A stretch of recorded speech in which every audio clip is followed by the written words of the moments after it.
আসসালামু আলাইকুম সুপ্রিয় শিক্ষার্থী বন্ধুরা, আশা করি আমরা সবাই ভালো আছি। আবারও স্বাগতম আমার এই অনলাইন ক্লাসে। আজকে আমরা বরাবরের মতো আলোচনা করার চেষ্টা করব বিএসসি এবং অনার্স যাদের ম্যাথ রয়েছে।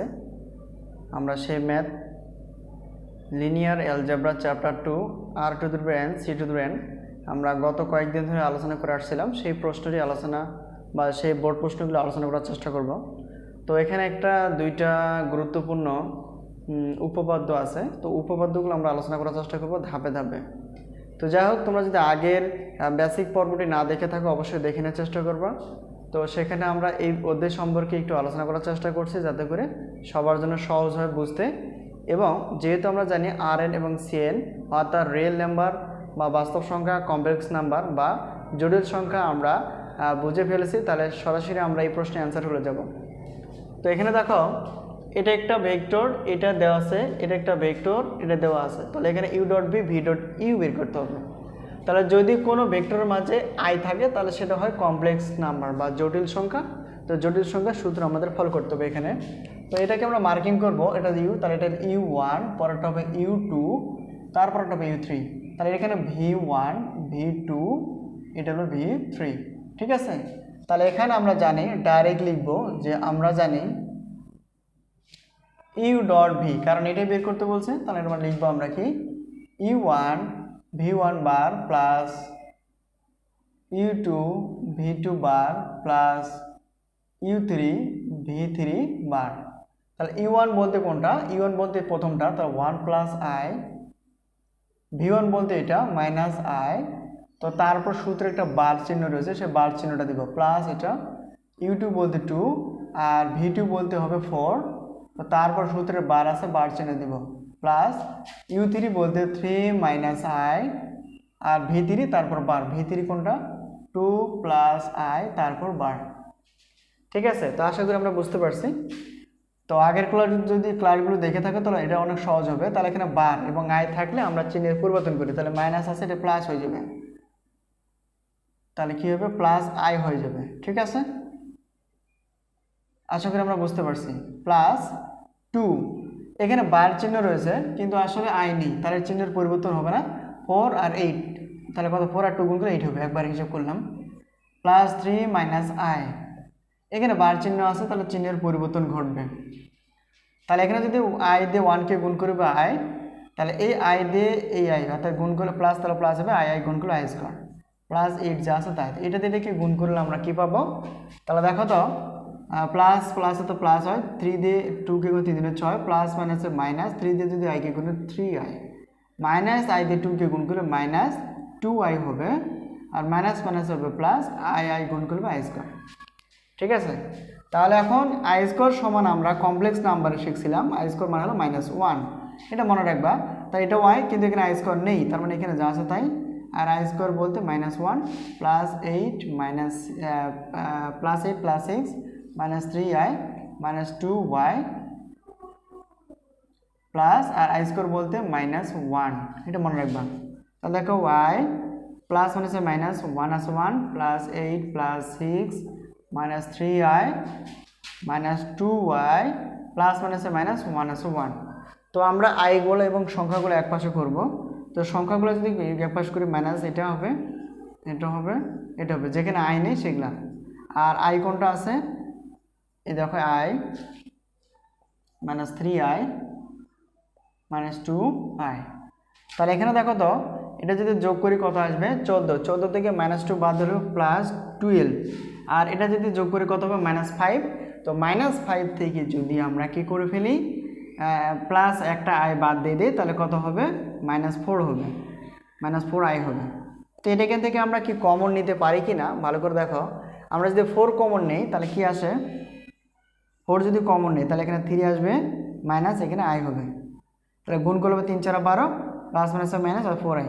এটা হলো এই প্রশ্নের প্রথম অ্যান্সার। তো দ্বিতীয়টা বলছে উল্টাটা, দেখো এখানে আমরা পার্টিশন দিলাম। তো এখানে দ্বিতীয় বলছে আবার v.u, তার মানে u.v ছিল, তার বিপরীত হয়ে যাবে। তার মানে সূত্রটা এরকম হবে, তা v1 u1 এটা হবে বার, তাহলে v2 u2 এটা হবে বার তাহলে v3 u3 এটা হবে বার। তাহলে আমরা মান বসাই দেবো শুধু।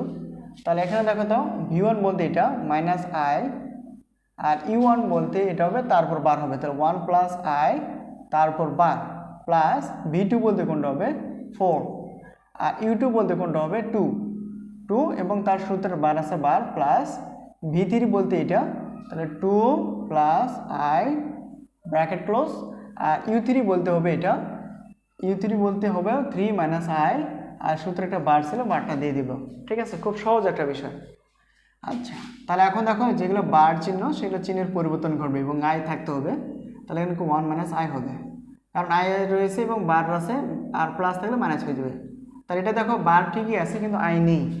এখানে দেখো বার আছে, 2 এর উপর বার আছে চিহ্ন, কিন্তু আসলে আই নেই। যদি আই থাকতো তাহলে প্লাসটা মাইনাস হয়ে যাবে আর মাইনাসটা প্লাস হয়ে যাবে। তো যেহেতু এখানে আই নেই তাহলে চিহ্নের কোনো পরিবর্তন তো ঘটবেই না, তো প্লাস প্লাসে প্লাস, 4 দুগুণে 8 8 হবে। আর এখানে দেখো 2, এটা দেখো যা আছে তাই, আর এটা দেখো চিহ্নের পরিবর্তন হবে, বার আছে এবং আই আছে, তাহলে মাইনাসটা কি হয়ে যাবে প্লাস হয়ে যাবে। আশা করি আমরা বুঝতে পারছি। তো এখন আমরা গুণ করব, মাইনাস প্লাসে মাইনাস, আর আয়ের সঙ্গে 1 গুণ করবে আই, মাইনাস মাইনাস হবে প্লাস, আয়ের সঙ্গে আই গুণ করলে আই স্কোয়ার, প্লাস 8, আর এটার সঙ্গে গুণ করো, প্লাস 3 দুগুণে 6, প্লাস 2y, এটাতে গুণ করলে কত, plus 3i plus I square. ঠিক আছে, মনে হয় আমরা হিসাবটা বুঝতে পারছি। এটাতে গুণ করলে 3 দুগুণে 6, 2y, এটাতে গুণ করলে এটা হবে আই গুণ করলে আই স্কোয়ার। আচ্ছা, তাহলে এখন আমরা মাইনাস আই যা আছে তাই, যেখানে আই স্কোয়ার আছে সেখানে -1 বসাবো, প্লাস 8 প্লাস 6 প্লাস 2y। যদি বুঝতে অবশ্যই বলার চেষ্টা করবা, আর যেখানে আমরা আই স্কোয়ার পাবো সেখানে আমরা -1 বসাই দেবো। তাই জন্য মাইনাস আই প্লাস মাইনাসে -1 plus 8 plus 6 plus 2i plus 3i plus -1। এখন আমরা সংখ্যাগুলো এক পাশে করবো, -1 প্লাস 8 প্লাস 6, তারপর আছে শেষে একটা -1, আর এখানে দেখো মাইনাস আই, তারপর আছে প্লাস 2y, তারপর আছে প্লাস 3i। তো এখান থেকে যদি হিসাব করি দেখো এটা যোগ করলে হবে প্লাস 14, ওখান থেকে -2 বাদ দিলে হবে কত, প্লাস 12। তো এখন দেখো এখানে আমরা হিসাব যদি করি, অর্থাৎ 2i এবং 5 মানে 3i যোগ করলে 5 প্লাস 5i হবে, ওখান থেকে -i বাদ দিলে হবে প্লাস 4i। তো বরাবর মতো এখানে যদি আমরা কমন নেই তাহলে কি হবে 3 প্লাস আই, ক্যালকুলেশনগুলো আগেরটাই ফেরত পাওয়া যাবে। তো দেখো যখন যেইটাই হোক না কেন, যখন দুইটা ভেক্টর গুণ আকারে থাকে, শুধু একটু চেঞ্জ করা হয় তাহলে অ্যান্সারটাও কিন্তু চেঞ্জ আসে। দেখো এই জিনিস আর জিনিস একটু এক নয়, আলাদা, কারণ এখানে দেখো 4 × 3 - i আসছে, তাহলে পরেরটা আসছে 4 × 3 প্লাস আই। এই হলো আমাদের প্রশ্নের অ্যান্সার। তো আশা করি আমরা বুঝতে পারছি। তো পরবর্তী ক্লাসগুলো দেখার জন্য আমন্ত্রণ রইল। হয়তো আমরা অন্য কোনো চ্যাপ্টার আলোচনা করব। এই চ্যাপ্টারটা এরকমই, এই চ্যাপ্টারে একটা দুইটা থিম আছে, সেই থিমটা আমরা কোনো একদিন আমরা এটা আলোচনা করার চেষ্টা করব। তো সেই পর্যন্ত ভালো থেকো এবং ক্লাসগুলোকে বন্ধুবান্ধবের মাঝে শেয়ার করার চেষ্টা করবা এবং অবশ্যই প্রশ্ন করার চেষ্টা করবা। তো যদিও আমি অনেক ব্যস্ততার মাঝে তোমাদের ক্লাসগুলো উপহার দেওয়ার চেষ্টা করি, তো একটু ধৈর্য সহকারে আসলে ধৈর্য ধরে রাখবে, কারণ আমি আসলে সপ্তাহে 2 দিন ক্লাস আপলোড করে থাকি, সেটি হলো বৃহস্পতিবার এবং শুক্রবার। এই দিনে তোমরা একটু খেয়াল রাখবা। তো এই হলো তখন একটু সময় পাই এবং সেই সময়টাকে ব্যবহার করার তোমাদের মাঝে একটু শেয়ার করার চেষ্টা করি। তো আজকে এই পর্যন্তই, আবারও দেখা হবে পরবর্তী ক্লাসে। সেই পর্যন্ত ভালো থেকো, আল্লাহ হাফেজ।